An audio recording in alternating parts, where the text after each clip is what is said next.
પહલગામ આતંકી હુમલા બાદ ભારતે સિંધુ જળ સંધિ પર રોક લગાવી પાકિસ્તાનને પાણી ન આપવાની દિશામાં કામ કરવાનું શરૂ કર્યું છે। કેન્દ્રીય જળશક્તિ મંત્રી સી.આર. પાટીલે પાકિસ્તાનને પાણી ન આપવા મુદ્દે 3 યોજનાઓ પર કામ કરવાની વાત કરી છે।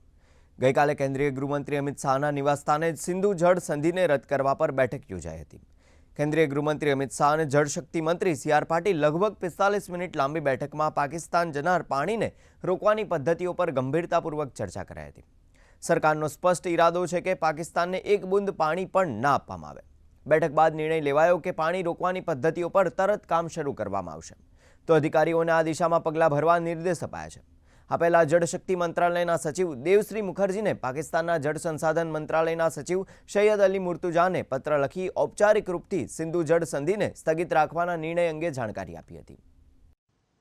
हत्या हुई है, धर्म पूछ के हुई है, ये अत्यंत गंभीर प्रकार का एक काम हुआ है, निर्मम हत्या है। पूरा देश कभी नहीं भूलेगा। अभी उनके साथ कोई भी संधि आज तक हुई होगी उस सभी संधि को रद्द कर देना चाहिए। ऐसा मुझे लगता है सरकार ने जो अभी जल संधि को रद्द कर दी है, एक अच्छा डिसीजन लिया है।